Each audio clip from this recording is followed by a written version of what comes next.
Welcome.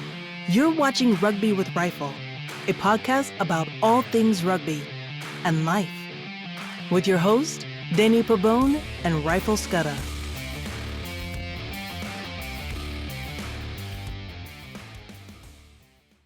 Welcome to Rugby with Rifle, a podcast about all things rugby and life. As always, I'm joined here with my friend Rifle. Rifle, how are you doing, sir? I'm doing good, thanks, Danny. Other than the fact that we are talking about the autumn series already, I thought it Yes. was just the Six Nations that we covered that was in February, and now we're at the end of the year. So time has gone by too quick as usual.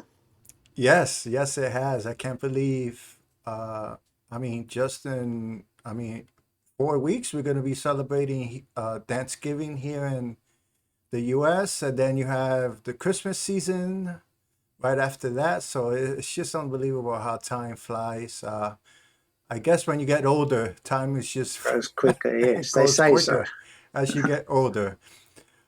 But with that, in this episode, as you have mentioned, Rifle, we're going to be talking about the Autumn Nation series, or others refer to it as the Autumn Internationals.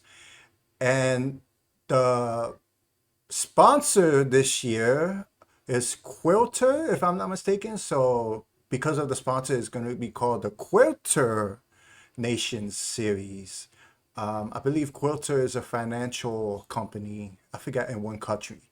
So either of those three names, if you hear either of those three names, it's the same competition or the same series, I should say, because it's not really a competition. I've learned, and you've told me, Rifle, it's not really a competition in the sense that there's points and you get a trophy at the end.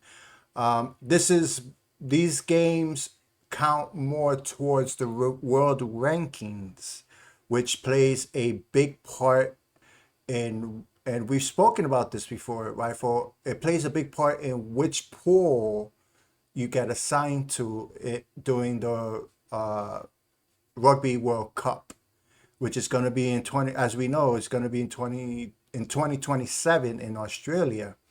So yeah, and the interesting thing, Rifle, is it's funny because I was looking at the world rankings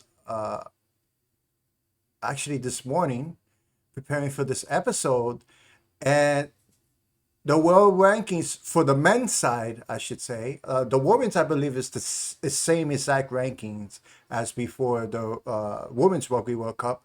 And for the men's, the only two teams that switched before the Rugby Championship are Australia and Argentina, are the only two teams that switched positions. I believe Australia was 6, Argentina was 7 after the Rugby Championship. Now Argentina is 6 and Australia is number 7, but all the other teams in the top 10 are the same.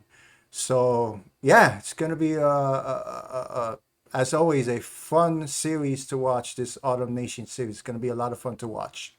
Yeah, because those positions during the Rugby Championships changed. Because during Yeah. the Rugby Championships, if you can remember, New Zealand went to number 1 and they knocked South Africa down. South Africa went to number 3 at one stage Yeah. when we lost to Australia at home. You know, that counts a lot against if you lose at home, and that was not good. But in any case, so after that, as you say, you know, South Africa won the competition, they won all the other games, so they went back to number 1, and now those two have changed. But you would like to be in the top 6 because of the rounds Mhm. and because of the new formula that they have for the World Cup now with bringing in new countries. So you want to be 1 to 6, because anything under that, you're going to play the top players. So Yeah. it's basically those number 5 and 6, 6 and 7 playing for. You've got to be top 6. You know, even if you're number 6, you're still okay. But anything under that, so whoever's going to be 7th, they're going to be kicking themselves that they didn't make it into the top 6. So we'll see what happens. Yeah, we shall see after this Autumn Nation series that takes place. It's gonna take place in the month of November. We shall see where everybody falls after this over the next 5 weeks of the Autumn Nation series. So let's get right to it. So just if you're new to rugby and to the podcast, we just wanted to just a brief history of the Autumn Nation series. This tour started in the early 1900s, and pretty much you had the Southern Hemisphere teams, and this is still true to this day. You had the Southern Hemisphere teams at that time, New Zealand, Australia, South Africa, touring the European teams, and pretty much the Autumn Nations series. I've learned over the past year or so of doing the podcast and just learning from you, Rifle, is you have the Northern Hemisphere teams. You have England, Scotland, Wales, Ireland, France, and Italy taking on the Southern Hemisphere teams, which are New Zealand, South Africa, Argentina, and Australia. And then you have another three or four teams in the mix, such as Japan, technically Japan. You have Fiji, Fiji. There you go. they bring them in Tonga, if there. I'm not mistaken. Yeah, so those are Yes. the other teams that they bring in, even though they're not technical, north or south, but there are only so many teams. So the Six Hmm. Nations, all those, so you need six other teams from the south or wherever, and we only got four if you take the Yes. four that play in the rugby championship. So they add other teams and play against them and take another team away and add another one. So that's basically how it ends. But as we joked in the beginning of this whole, podcast that we made, the division line in rugby is north south. Hmm. That you got the equator or whatever, and then above you got your northern hemisphere, who until this stage have won one Rugby World Cup, and then the southern hemisphere, which now, as you say, has added Argentina to our southern, cup competition. What used to be just the tri-nation, South Africa, the All Blacks, and Australia have added Argentina, and they've just grown in strength since then. But those are the four southern nations, and between those southern nations, we have won all the rest of the World Cups except for the one that England won. So the dividing line definitely north south in rugby. Yes. Yes. And yes. And who is that northern team? You say one northern team has won the Rugby World Cup, Yes. and oh wow, I didn't know that. Uh huh. And who was that? The who was that? Yes. Which Who northern team would you think? England. England. Oh, okay. Well, yes. I mean, there's only okay. England probably would have been my first choice, but probably my second. I would You have can thought see you France. can see the joy in me Yes. that says that England won a World Cup. Okay. Wow. So only um, one northern team has won the Rugby World Cup. Wow, that's interesting. Yeah, that was when they Interesting. had Johnny Wilkinson, Martin, their lock. I mean, Yeah. they were brilliant at that stage. All the players that they had, just what a team, really, really great. And they played against Australia Mhm. in that final, and it was a drop goal, from Johnny Wilkinson that did it for them. So really, really tough game. But Johnny Wilkinson at that stage was just, best fly off in the world practically, and did it for them. So they were a really, really good team. Interesting. Very interesting. Yeah, yeah, So the northern hemisphere has some catching up to do. they do. So as everybody sees here, the um, this series, I should say, it's not really a competition again, became really in the past couple of decades or so, it's been referred to Autumn Internationals. Some call it the Autumn Nation Series. So these are all names that are given to the same series of games that again occur usually in the month of November. Hence the name Autumn Nation Series, being that it's autumn in the Northern Hemisphere. And as you can see here, as you know, just to mention again, technically this is not a competition because no trophy is won or points are being tallied. Competition points are being tallied. These games serve, as we said before, more towards the world rankings, which is very important again for the Rugby World Cup, which is going to occur in 2027 in Australia. So we just wanted to go over in this episode the different matches that are going to occur throughout the month of November. So yeah, so I believe you had mentioned to me that technically the South Africa, Japan, and Ireland and New Zealand game are not, or Scotland, US, are not really part of the series. Am I mistaken by that? No, no. You What had I told was me. saying are, if you look at the teams playing one another, so if you Okay. have England, Australia, that's huge. You have Yes. New Zealand and Ireland. Ireland coming here to play at Soldier Park in Chicago. I mean, that's big.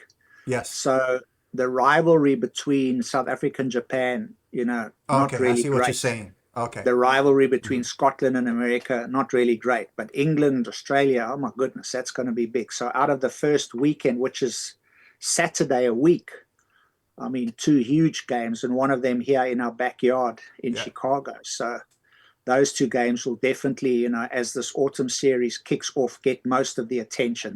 That's what I meant by the biggest games. Okay. I see what you're saying. So I misunderstood you. So yeah. Maybe So didn't explain well.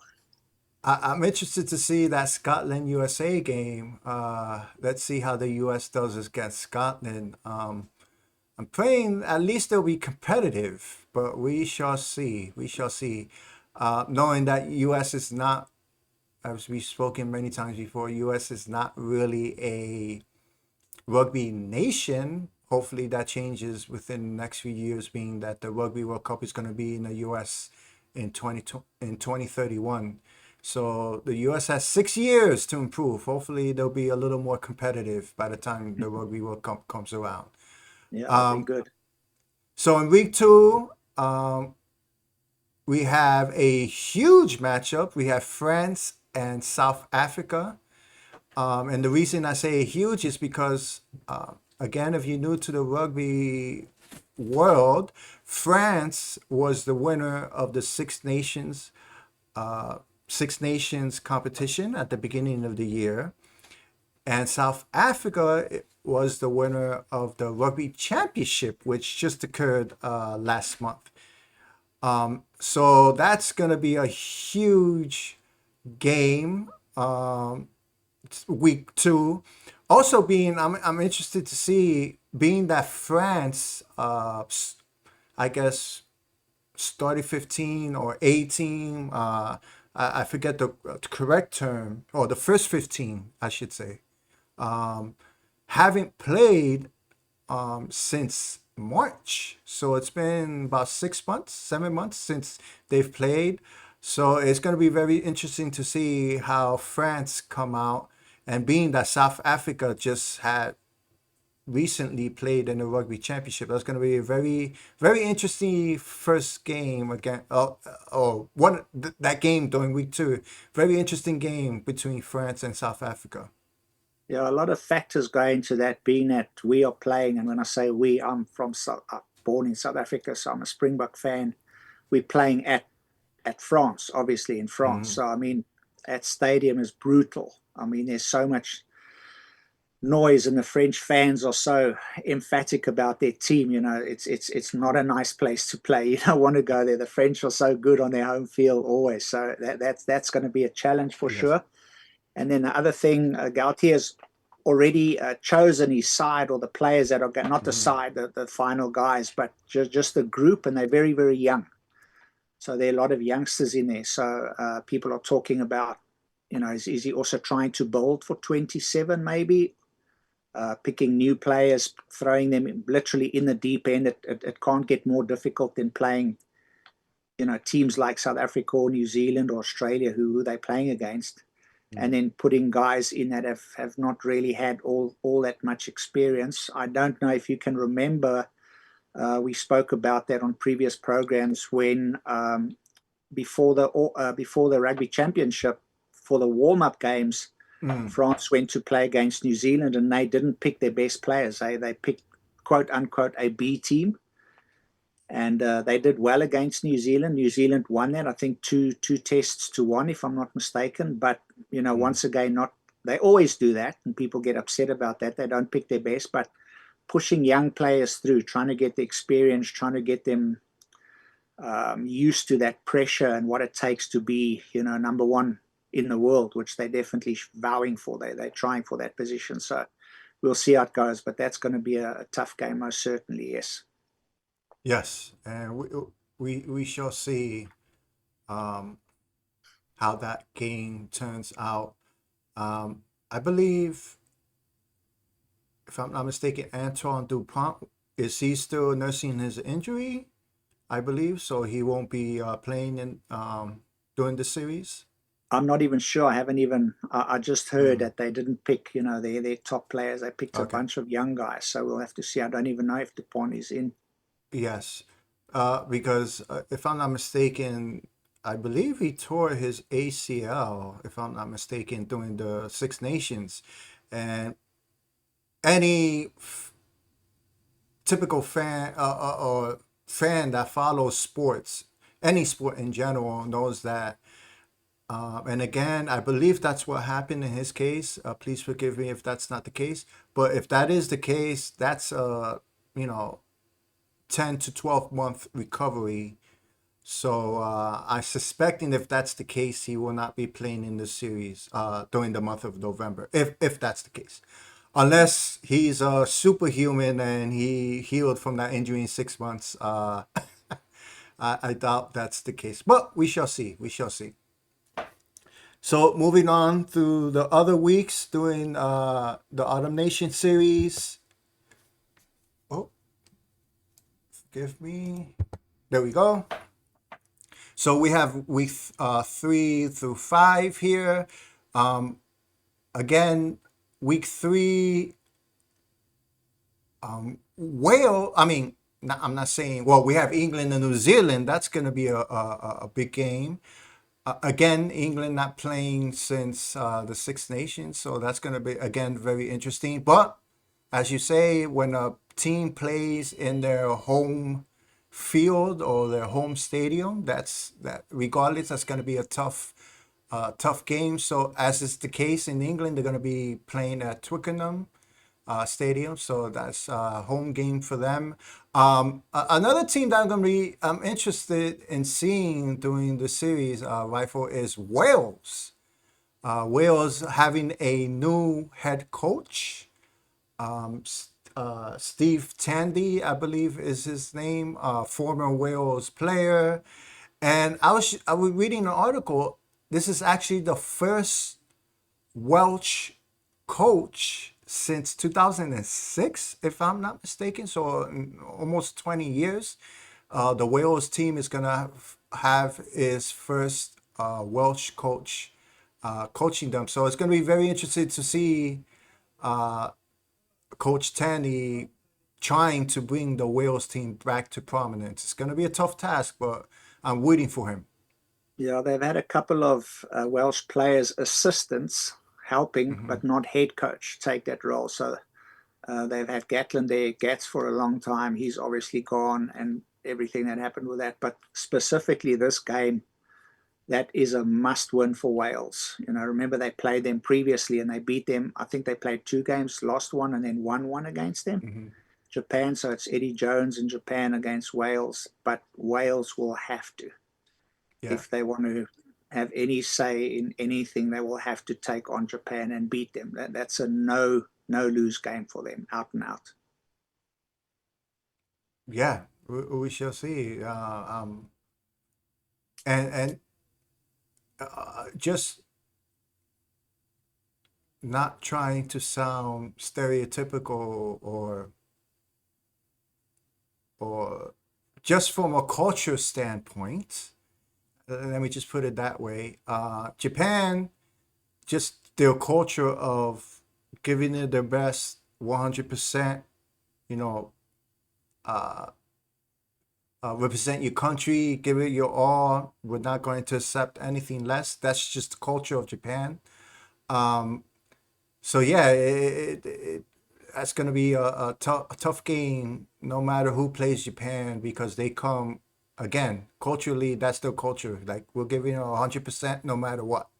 So it's going to be very interesting to see, uh, how Wales does during this series. Again, rooting for them. I know we jokingly have said a few times on the podcast, your friend who's Welsh. I know I believe you said he hasn't, he's backed off rugby a little bit because of the horrible years that they have past like 3 years or so. So Yeah, hopefully the Wales could come back to winning, having a winning culture in rugby. We shall see. yeah, we hope so. So week 4, again, we have France and Australia, Ireland and South Africa, Wales and New Zealand. And then on that Sunday, we have Scotland and Tonga and England and Argentina. So, yeah, so I guess just from a standings point, I guess that Ireland, South Africa, France, Australia. So those two games seem to be, again, on paper, probably going to be the most competitive. Wales and New Zealand. Hopefully, New Zealand doesn't beat up too bad on Wales. But then again, as you know, Rifle, just and again, doesn't matter what sport, when you get a new coach, especially at the international level, when you get a new coach, you have the players.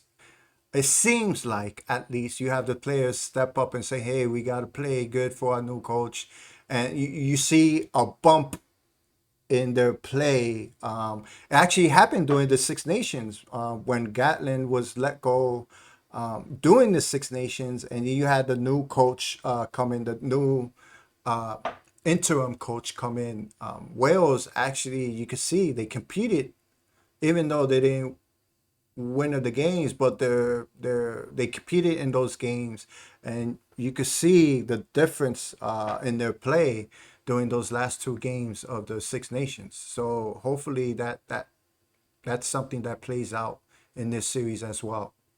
Yeah, they've got everything to play for. I mean, they can only go forward at this stage. So hopefully something can turn around in their game. Yeah, yeah, we shall see. Hopefully, again, I'm rooting for you, Wales. Yes, we Um, are. I don't. They're not on that losing streak anymore, correct? If I'm not mistaken, I believe they No, they won won. one That's game. also they won against Japan. So That's right. they've Okay. now Yes. Yes. They won so against they Japan. had a Yes. win. So then they started again. So that's what I say that's what was it, Yes. maybe 12, 13, 14 on a row they lost, and then they beat Japan. So they're back in their winning ways. So that would be good. Okay. There we go. There's a start. There is Yes. a start. And then the last game of the series is going to be Wales and South Africa. And South Africa, I know you've mentioned this before, and you've mentioned this about France, is Rossi picking young players that don't have any caps or very few caps under the belt, and just having the ability to do that because of of being blessed with their feeder system of young players coming up through all the different rugby academies in South Africa, such as France. France is the same thing. They have so many great players coming up through their rugby academies. So when you have a combination of a coach such as Rassi, who is not afraid to take chances, on top of that, having the wealth of talented players coming into the system, you know, that's a great thing to have, and obviously Rossi is taking advantage of that over the past few games of putting in young players, very young, talented players, and giving them experience, I should say, for when the 2027 Rugby World Cup comes around. So yeah. And then in a competition like this, nothing against Japan. I mean, they beat us 2015 in the Rugby World Cup. Nothing against Wales, but when you play against teams that on paper you should win, Yes. it could give the coach extra motivation to just put in players that you're not going to play the very first time, maybe that have not had a cap yet against, New Zealand, Australia, or England, something like that. So if they play a team that is not top rated, you can take more chances and give unexpected players that opportunity to play at the highest level. So that's what also makes this competition pretty good from a building point of view for teams who want to play unknown players against not the best in the world, but at least give them that international flavor of the game. Yeah, yeah, and again, that's a beautiful thing to have the ability to do that, because of the all the great talent you have coming up through the system. So yeah, it's pretty cool to see. Um, Another team that I'm interested to see is Argentina. We've spoken about Argentina many times on the podcast, being that again a team that's really come up over the past decade and a half or so, and you know, even though they came in last in the rugby championship, but then again, you're playing teams such as New Zealand, South Africa, top tier teams, Australia, who's played quite well over this year, even though they've had tough times over the past few years. So I'm also interested to see the Argentine team, see how they fare during this series. And again, they're currently number 6, as you said, the top 6 teams. That's where you want to stay. I'm sure Argentina is going to want to stay in that number 6 spot. So we shall see Definitely, how yeah. they fare They're going to throughout the give it their series. all not to go down to 7, yeah. So they're in a fight with the Australians, Australia, yeah. a rugby fight, not a war fight. Yeah. So yeah, so that's pretty much the schedule for the 2025 Autumn Nation Series. Again, Rifle, that's the beauty about rugby, because, again, we spoken before we started recording. Now we have the United Rugby Championship League going on and all the other leagues around the world going on.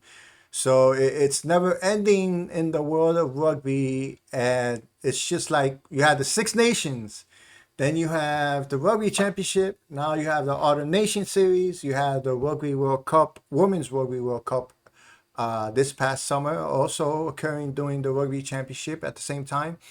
So it's a never-ending series of great rugby. I'm sure you don't mind that, and I don't mind that, because I've grown to love the game over the past couple of years. So yeah, another exciting month in November to watch a lot of great rugby. Just feel sorry for the players because they just do not get a Yes, rest.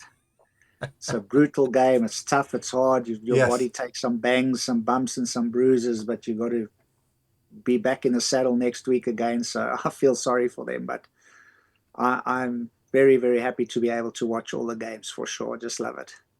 yes. So we want to thank the players for your sacrifice. Most definitely, yes.